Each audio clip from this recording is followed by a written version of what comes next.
What is consciousness? And what does it mean to truly live life awake?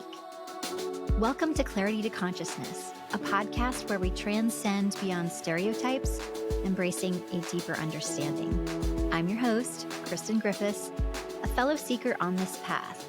Join me on a journey as we dive into conversations with experts, unraveling stigmas, and expanding our awareness to something profound. This is your invitation to open your mind with me as together we bring clarity to the fascinating complexities of human consciousness. Welcome back to Clarity to Consciousness, where we seek to bring clarity to the complexities of human consciousness. I'm your host, Kristen Lee Griffiths, and today I am so excited for this episode. We are about to embark on a fascinating journey into the realms of near-death experiences, also called NDEs, and the profound insights that they can offer us. My guest today is Lynn K. a pioneering researcher who has spent decades exploring the realms of spirituality and the mysteries of the afterlife. Lynn's lifelong quest for understanding led her to study over 2,500 near-death experience cases for Dr. Jeffrey Long's book, Evidence of the Afterlife. Her extensive research is beautifully captured in her own books as well, Beyond NDEs, The Next Step in Near-Death Experience Research, and The Wonder of You, What the Near-Death Experience Tells You About Yourself. And through her work, Lynn brings us knowledge and perspectives that address humanity's timeless questions, like what lies beyond our physical existence and what does it reveal about who we are and the life that we're living now. Lynn, it is an absolute honor and pleasure to have you here today. Welcome to the podcast. Thank you for having me. I'm pleased to be here. Well, I'm so glad to hear that. To start, can you share what initially sparked your lifelong spiritual quest for truth, and what were some of the? Well, I also want to know what are some of the pivotal moments that led you down this path. Well, I actually think there's two answers to that. The first answer is the obvious one, that I was afraid of death. At 8 years old, I found out that people died. That was part of the picture. And my mother was an atheist, and we had a non-religious home. And so when I asked my mother what happened when you die, she told me that I would just disappear. And that frightened me as a kid.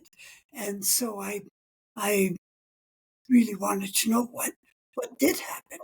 And so that's what got me going on the research. But the other answer is that I think this was my goal. I think that this is what I set out spiritually as a soul before I came here. Yes. Well, that makes sense. I mean, I think so many of us are terrified of what comes after that. I think that's part of why we do this work, is to bring peace and calm and to try to quell those fears for so many people who are so fearful of it. And I know that you started to work with Dr. Jeffrey Long. I would love to know how you crossed his path and how you began working with each other. Okay, well, what happened was that by that time I had spent a lifetime studying different philosophies and religious and non-religion as well, just the open spirituality. And so I was very knowledgeable already, or at least felt that I was, but I still had lots and lots of questions.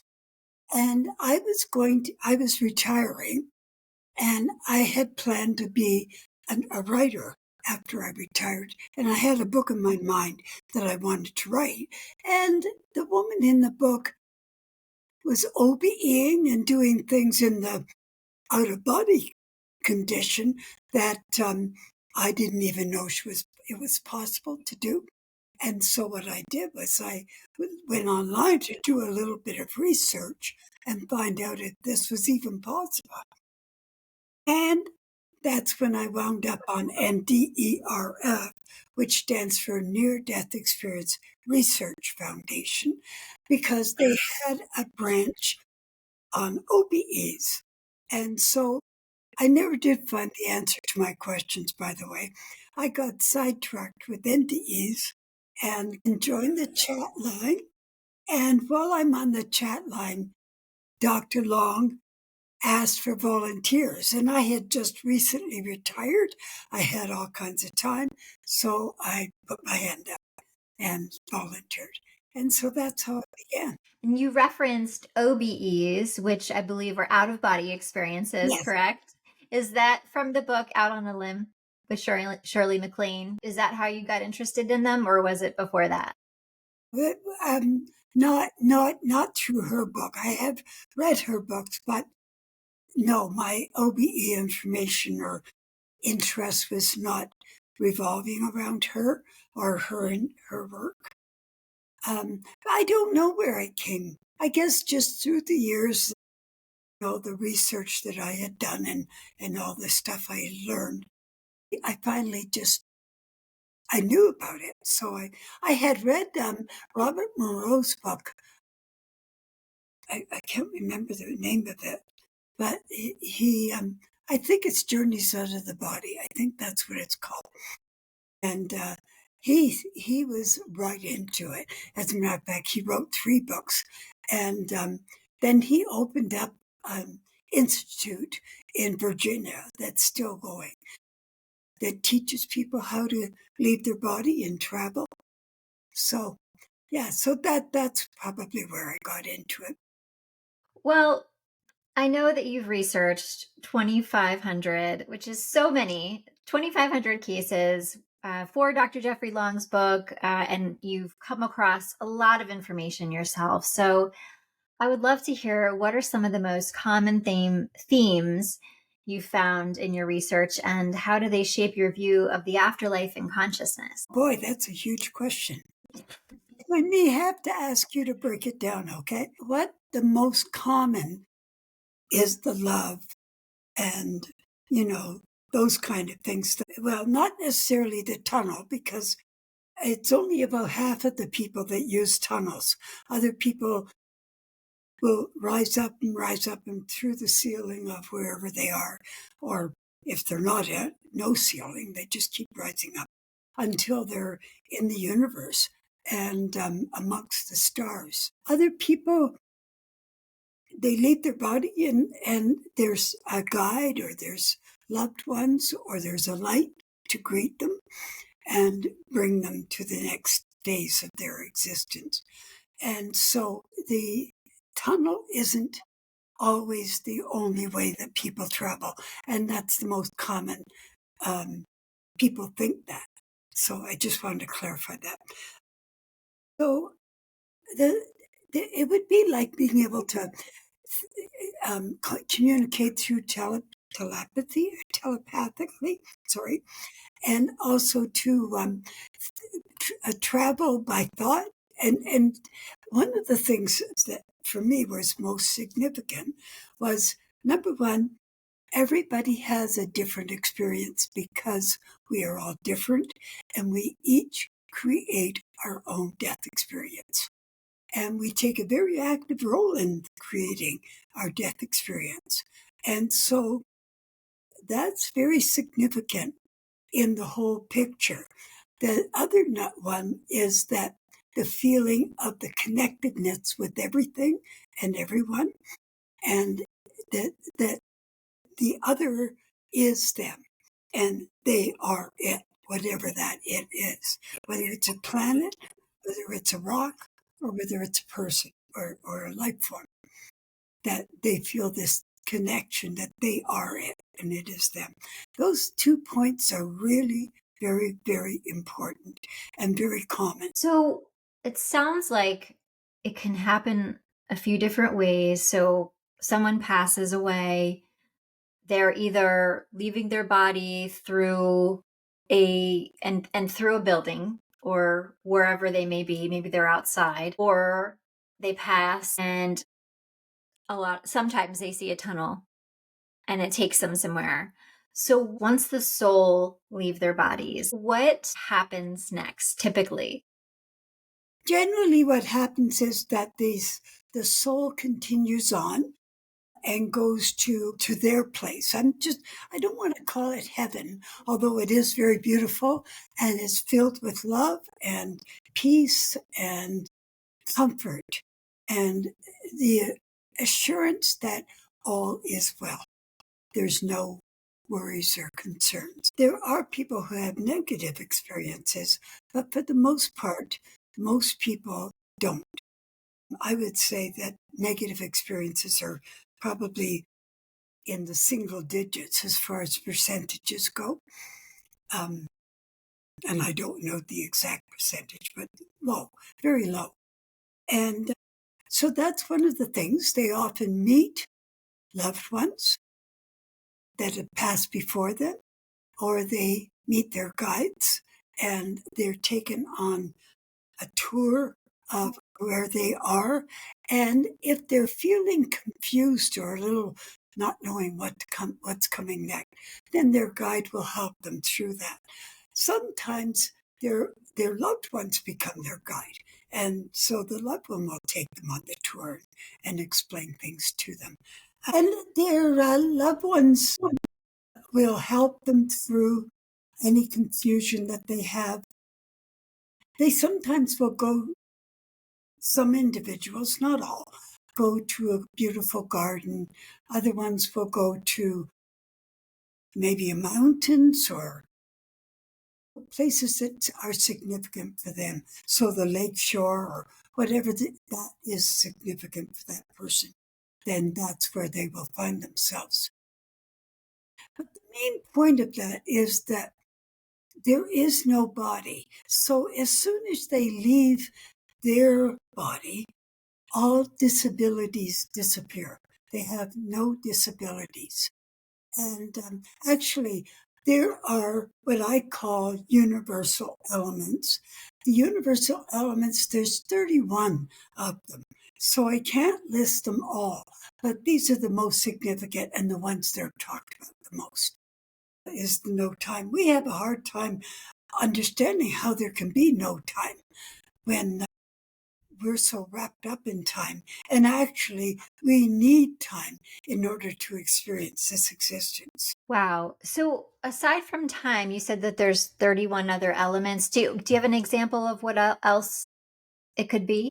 The understanding right away that you've died, or and the understanding that you continue on. You know, most people before death question that, especially atheists. And oh, I have to tell you a funny story. I think it's funny. My mother was an atheist, and she really did think that there was nothing after death. Anyway, so my mom died, and my aunt, who was very close, they were very close, two sisters. My aunt was also an atheist. And so they used to have discussions about this to them together. And so my aunt is in the kitchen washing dishes, and she hears the door go, and she thinks it's her youngest daughter coming in, coming home. So she hears the footsteps down the hall, and she turns and looks, and there's my mother standing there. And so she said, "Oh, hi." And she turns around, puts the dishcloth down, turns back, and my mother's not there. And I think that my mother was trying to tell her there's more to it than we thought. Yes. My gosh, that's amazing. So I'm assuming, so at this point, your mom had passed and she was visiting your aunt. Yes, she went directly to my aunt, and Oh I my God. just think she was telling my aunt that, we got it wrong. Yes, yes, I would say so. I'm wondering if your aunt had a change of opinion after that experience. No, actually not.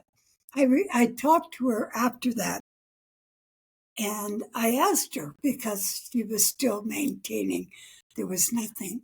And so I said to her, "Well, what do you think happened? What part of mom do you think appeared?" And she didn't have an answer. Interesting. Well, I know there are a lot of skeptics out there.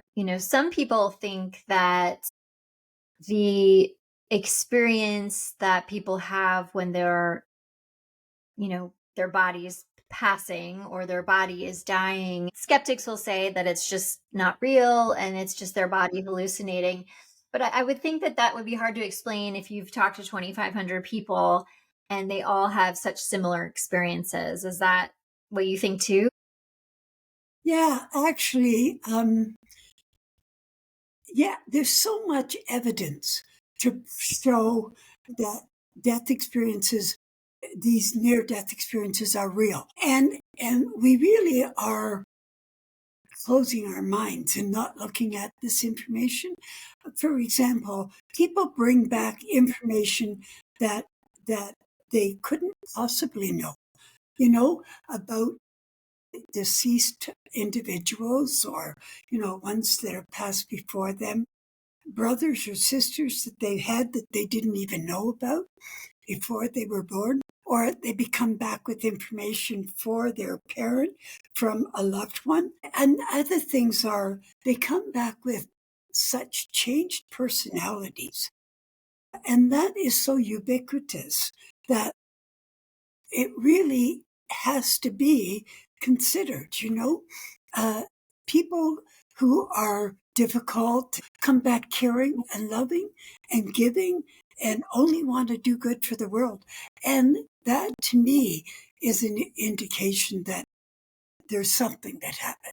You know, we can't deny it. The other one that I think really needs a lot more scientific investigation is the long term near death experiences, because some experiences go into 13, 14 hours. And these people are in a state of rigor mortis when they come back. And they can't move. They're frozen. And they don't know how to tell the people around them that they're still alive or that they're back. And I know one person, a couple of them used their eyes to look around, and they could move their eyes, but they couldn't move the rest of them. Another one was a man who was identifying his sister-in-law. And so he was looking at the body, and then he noticed the body was crying. And it was because the woman had come back, and she didn't know how to let anybody know that she was back. Plus, the other thing is that when a person dies, the body, the blood within the body coagulates and all settles down, and it starts to thicken. So if you've been dead for 13, 14 hours, your blood is pretty thick. So it's real hard work and very, very painful to get the blood to move again. And that's what they have to do. And so maybe that's why she was crying. I don't know. But anyway, he said to the attendant, "Do dead people cry?" And the attendant looked and saw, and then said, "Oh my goodness!" And of course, you know, yeah. And the longest recorded, now this is recorded, one was 20. He was gone for over a day, and the doctor, for some reason, had put an EEG on his brain, and then walked away and left it. And so when they came back, there was the EEG machine still running, and it was 29 hours later. Oh my gosh, that is so crazy to think about. And then now it makes me wonder, like, has this happened to people who, were already like in the morgue or like in a Yeah, body yeah, bag and yeah. like couldn't People do do it? wake up in the morning. Yeah, Oh my gosh. yeah. No, I That's mean it's not that's the everyday kind of thing. Maybe 2 or 3%, but they're significant. The other ones I think are significant are the ones who die away from hospitals, because doctors disregard NDEs, because in a hospital, when a person dies, the crash cart is there within minutes. And they are back. They bring the person back within 15, probably less than 5 minutes, but sometimes a little longer. But it isn't long enough for the brain to stop working. The brain still continues to operate or to send signals and electrical currents and things flowing through the brain. And so things are still happening. And so it's not long enough for the brain to stop. So that's why I think people who have died outside of the hospital and don't have that crash cart and come back are significant, as well as the long ones. Yeah. When you speak to these individuals, and I'm sure it varies, but do they give you any indication of how long it felt like they were gone? Yeah, it felt like minutes. Some of them, there was one fellow, he was gone maybe about 15 minutes in actual fact, but on the other side, he lived a whole life of 150 years. Yeah, had a family, had a whole life, did a job, whatever, and then came back to this life. So My gosh. nothing is possible. So once people get acquainted with the place that they're in after they pass, Mhm. you often hear of a life review. Could you talk a little bit about how common that is and what those are like? Well, life review is probably one of the most important things beside the love and the oneness. I think those 3 points are very significant because the life review, some NDEs don't have life review, and they do not come back as different as those who have had life reviews, because the people who have had life reviews realize the significance of their actions on others, and that we're all one, that we're one being. We're not one like simpatico. We are one being expressing ourselves in this form.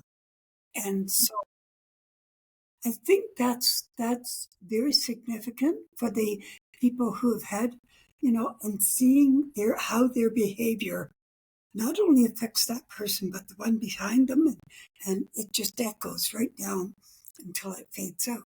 So it has very significant. And another thing that happens with the life review is that the individual actually becomes the other person and feels exactly what that other person is feeling. So if it's a positive thing, they feel joy, they feel happiness inside that they were able to help this other person. And if they don't, then they're really disappointed with themselves. And some people get really angry with themselves. And the guides will say, "Don't worry, it's just a learning experience. Like, don't get all upset. It's fine." And Yeah. I also want to mention with that there are some souls who refuse to come to the light or to come to the garden or wherever they like. They refuse to come because they don't think that they deserve it. And I wonder if they are, that's what ghosts are.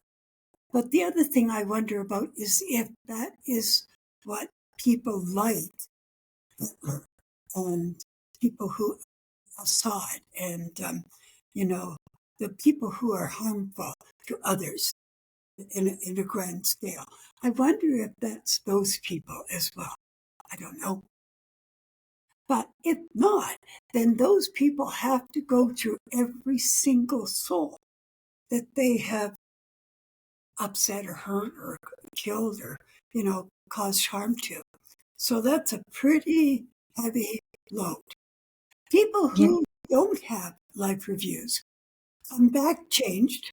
They are definitely changed and they're not, but it's not at the same depth. Okay.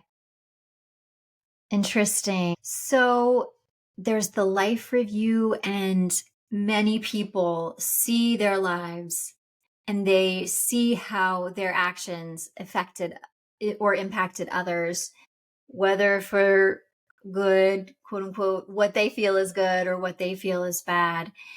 And then at that point, is that when they start to get called back, or is there typically a choice offered for people who are in this experience? Both. There are experiences that get sent back against their will, and they are screaming and crying and fighting and doing everything they possibly can to stop it. Other ones know ahead of time or realize I have to go back, I'm not finished. And other ones, when they're told that they have to go back, they are okay with it. They say, yeah, okay. No, I know that they don't want to, but they'll do it because it's important.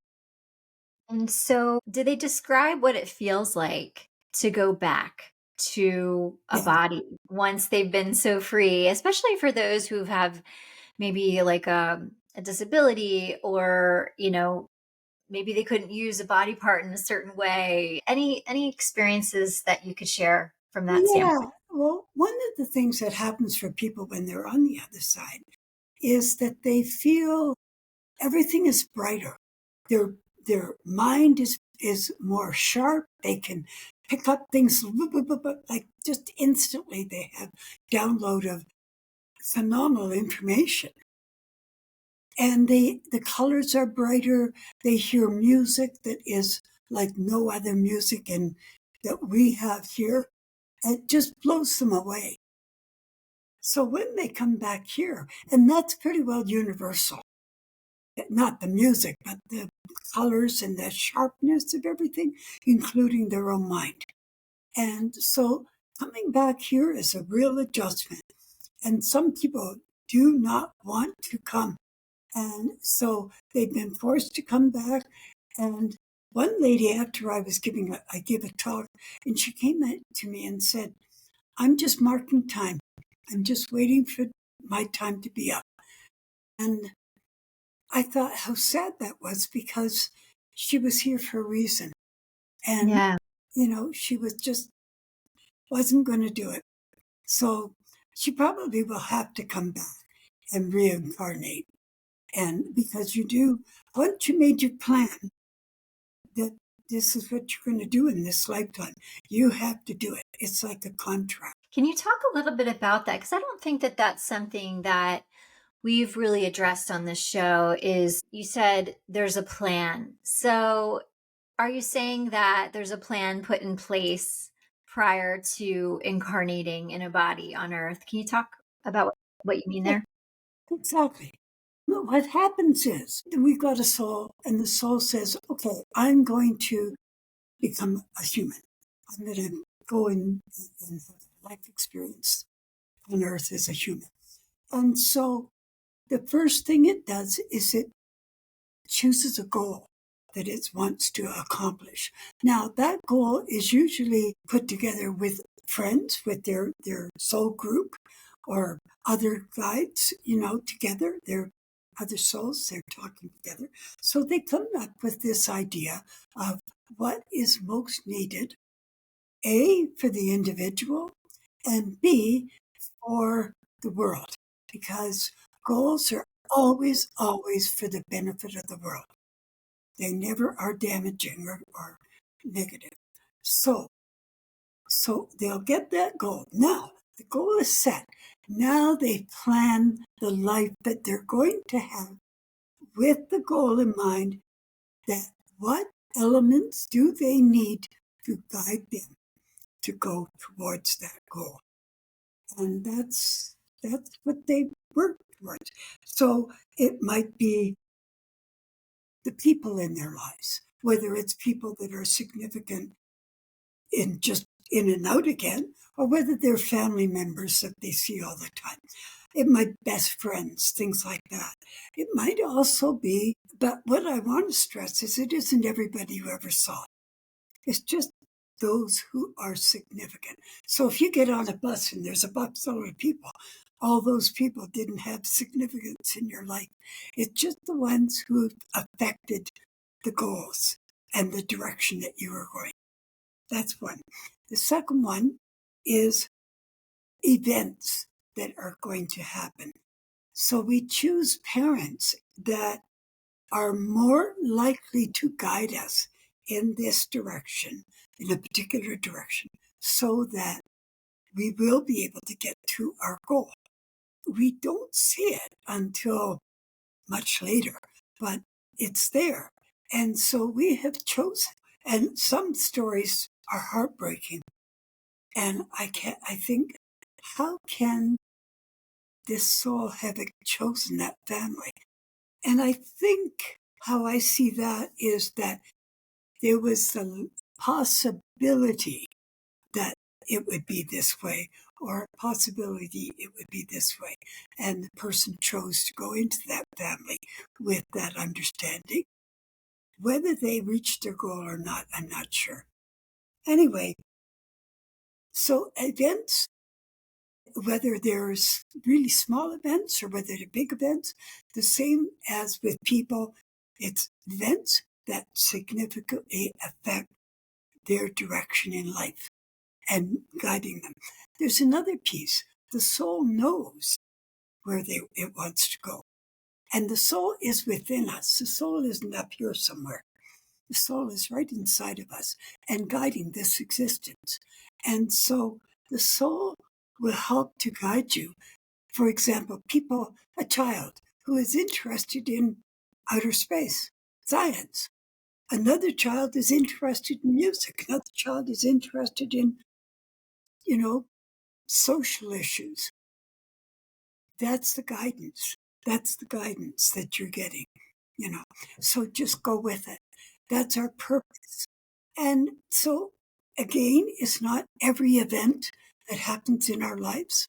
It's the main events, the ones that help us to get where we're going. And then we choose ourselves. We choose what we're going to look like, what color we're going to be, what nationality, what country, what social economical base, our intelligence, everything, every single thing that affects, and that's the main point, how we're going to, our goal. Does it, if our baby fingernail affected our goal, we would have that as part of it. We wouldn't have that, or it would be crazy, or it would be odd, or whatever. So anyway, all of these little things put together make us.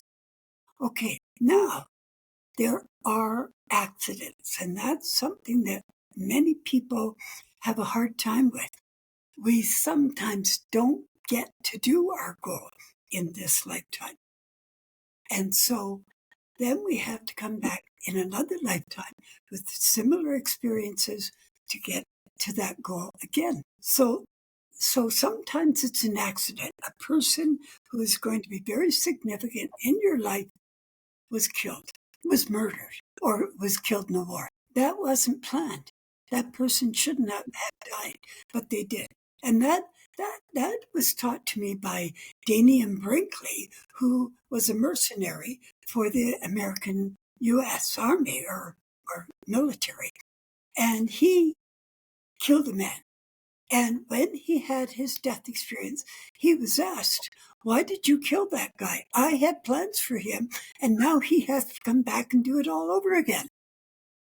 So, yeah, so that things that I'm talking about, I've got from other research, from my research.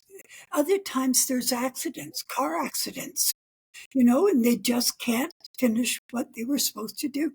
So they have to come back in a similar life, similar other details, and relive it.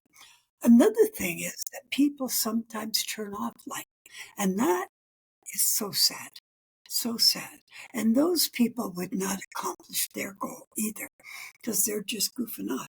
They're just come home, read, eat their meal and watch TV and go to bed, Yeah. And you said they turn off their light? Is that what you said? They turn off life. They're not enthusiastic. I think that happens from childhood. And I think it happens from being critical, being too criticized, or even from school where they never could do it right. And so they just say, I'm no good. I'm not going to be able to do it. I used to be a family counselor, and I was so blown away by how many people hated themselves or severely disliked themselves. And so, and didn't have any trust or belief in themselves at all. That was so sad. And to me, my main goal in my writing and my work, all that I do, is to teach people how magnificent they are. That we really are, we, you, I, everybody, we are absolutely magnificent. We can accomplish anything, but we don't know it. And so I think that's my goal. Yeah. You know what? Yours and mine too. I we're reaching our goals together today with this conversation. Yeah. Absolutely. Wow. So that was so interesting and so much to unpack. I think what might be helpful to talk a little bit about is I think some people may be really struggling with those out there that have really dark or evil agendas, for Mhm. example. Have you ever come across somebody who was sort of in that realm? Because I think what's hard to make sense of it is, when you hear somebody say that they have a goal, you always think that that goal is positive. But then you have these people down here on this planet, whether they are sociopaths and then they murder or what have you. I think it's hard to understand how, a soul could come and have such a positive intention, and then is it that these souls have negative intentions? Do you have any sense of what Well, what it is? yeah, there are, of course, there are people who have had death experiences that are very negative. Some of them, not all, unfortunately, but some of them were removed from that experience. They prayed or they realized, one or two of them realized, I don't have to stay here. Other ones were caught, but asked for help to get out and were given the help to get out. So when they got to the positive place, a heaven kind of experience, or with the light or whatever, they asked what was that all about? What happened? And they were told repeatedly, every single one of them was told that was your creation. Remember, I said we create our own death experiences. And that was what they thought they deserved because of what they'd been taught. It had nothing to do with the baby, what they did. It didn't have any, they could have been a mass murderer and still wind up in the positive place without going to hell. It's what you believe within yourself. If you believe you're horrible and you deserve to go, then that's where you'll be. We create this experience, death experience, in exactly the same way that we create this experience, this life experience that we're having now. We are the creators. We think we are. We think life happens to us, and that we have no backup or no. We have to pedal as fast as we can to keep up, and do whatever deal with it. But that's not the truth. The truth is that we have complete control. And it's from our thoughts, our attitudes, and our choices. If you think about, in your mind, if you think about your life and where you are, every single piece of it came from your thoughts, your choices, your attitude. Yeah, that's beautiful, mind-blowing, probably hard for a lot of people to comprehend. It's certainly hard sometimes for me to comprehend. I think it's a concept I'm grasping more and more, but it's sometimes it is hard because you might think that you're a victim to your circumstance to accepting that you're in control of your circumstances. I think that that's a tough pill to swallow sometimes. Yeah, Would you say that those who have experienced near death experiences, those experiences were planned in their life chart? I don't know. I think there might be the odd one that is, but I'm not. I'm actually not sure. I'll tell you why. I had a very, very, very small death experience, near death experience, whatever.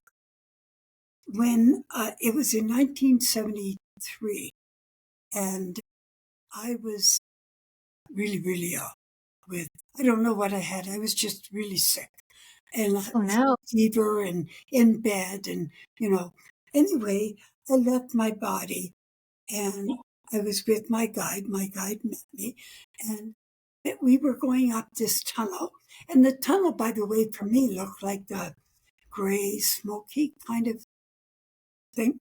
Anyway, so we're going up this tunnel and we just see this prick of light.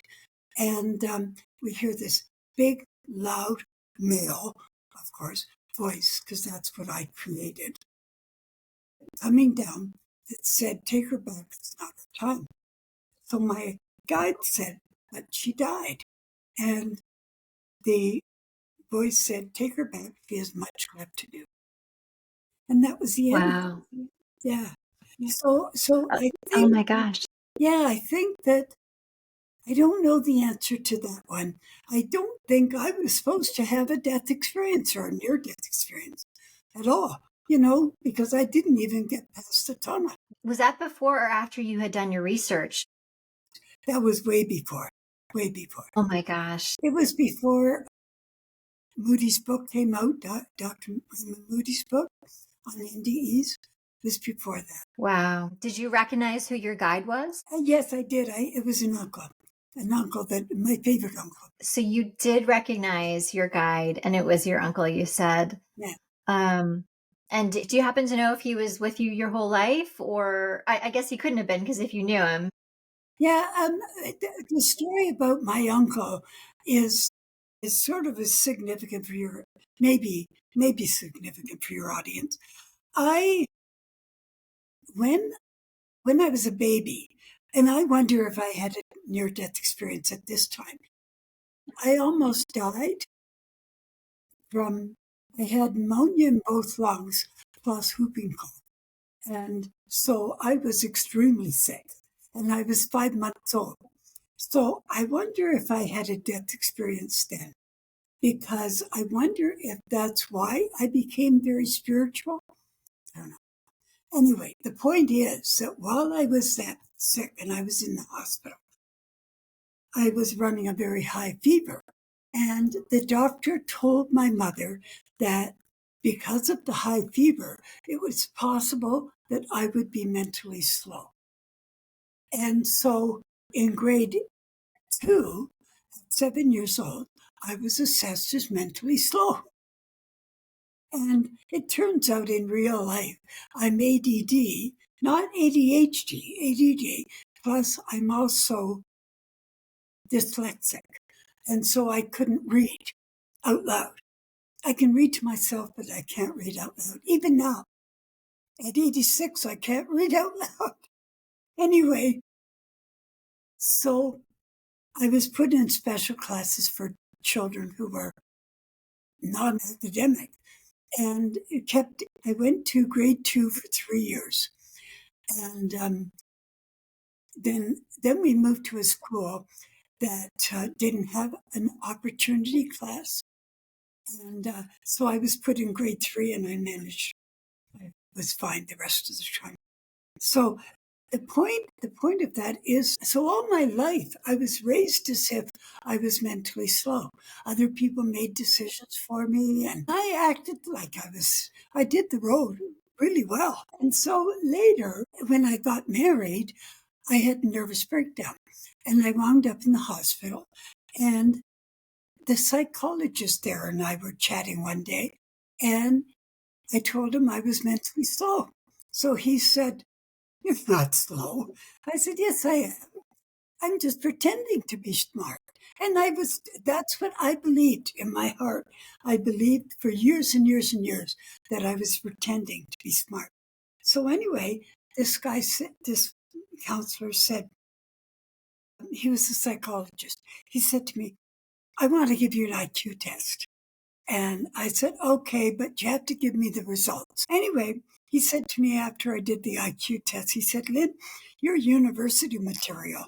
You should be, you're well above average in intelligence." So I did. I didn't believe him for a long time. But the point of all of that is that it brought me to a whole different way of looking at the world and exploring myself and exploring the world. And that's why I know we are so much more than we give ourselves credit for. Yeah. Because what I did was I challenged myself. I didn't know what I could do and what I couldn't. I went back to school, but I still didn't know what I could or couldn't do. So I challenged myself. I played around with art. Right now, I went back to school. I taught myself that I was much more than I thought I was. So what I did was I reinvented Lynn. I made an image in my mind of what I wanted to be, what this new lady was going to be, because it couldn't be that was back there. So, and then I just pretended that I was her. I love that. Yeah, Oh my gosh, this story resonates so much with me. It's beautiful and sad, but also so eye-opening because you kind of become what you feel like the world reflects back to you. And just somebody telling you that you are different than yeah, that and you believing it yeah, yeah. created a whole new life for yourself. Well, but the thing is that I also believed I was not smart. I also Yes, lived the role. See, and that's very significant for others. Don't buy what other people tell you about yourself. Find out for yourself. that's so beautiful. I hope everybody hears that and takes that to heart because I think that's one of the most important, powerful messages from our conversation today. So thank you. Thank you for that story. You're welcome. This is so fascinating. I have a few other questions about NDEs. You know, I think we're all unfortunately going to experience a loss of a loved one and already have. And I think for people who lost somebody who is very close and important to them, they probably struggle with missing them every day. And that's a really very tough pill to swallow. As somebody who's talked to people in this experience before, and actually you had some firsthand experience yourself, do you have anything that can help comfort the hearts and souls of people who are dying for one last hug from a loved one? Well, aside from what we already know and have heard 1,000 times about the love and peace and joy, ecstasy, just absolute bliss that is on this other side. We also know that when a person passes, if there's any issues between ourselves and others, it's gone. It just is gone. They love us more than we can ever imagine. Those issues are nothing. There was one woman, she sticks out in my mind, and she said that after she had her near death experience, she came back and she had looked at this one woman that she didn't like at all while she was on the other side, and looked at her very seriously and understood everything about her, understood why the issues and why the woman was doing what she was. And all she could do was love her. She just felt such love for that woman. So when she came back, she contacted her and talked to her about this. and how it just didn't matter anymore. Another thing that happens, like people constantly say, we left in bad terms. You are the only one that's holding on to it. It's gone for them. The other part is that people often say, I wished Joe or Sam or Mary or whatever was here to see this. They are. They know exactly what is happening here, instant by instant. And they are right here with us when major events are happening, like weddings or births or other life events. They're there. So I think that people need to know that. And I also think that for me, I lost a daughter, and because I had such deep knowledge of NDEs, and 2,500 people cannot be making it up or hallucinating, etc. I just was able to know that she was all right, that she was okay, and that was comforting for me too. Oh my gosh. Well, as a mother, I have to say that my heart goes out to you in losing a child, because I think that that's something that parents have a deep fear of, or unfortunate people who have lost a child. I'm sure that that's such a deep pain for them. So I'm so sorry for your loss, but it's comforting to hear you find peace in that space. Yes, yes, yeah. Yeah, I really was grateful that I had the knowledge I had. This has been such a wonderful conversation. I'm gonna close today with a few questions that I ask all my guests. And the first one is, this podcast is all about consciousness and providing clarity to what consciousness is. And so, what would you say, based off of our conversation today, is one takeaway that you'd like our listeners to remember about consciousness and this work that you've done? Well, first of all, it sort of goes back to what I said a few minutes ago, that almost everything in our lives, if we think back and think back and think back, begins with thought. And thought is so important. So we really, really seriously need to look at what's going on in our brain. And I'm not talking about one thought, it's going to spoil it all. I'm talking about repeated themes, that stay with us, and negative themes, and how it affects the decisions we make.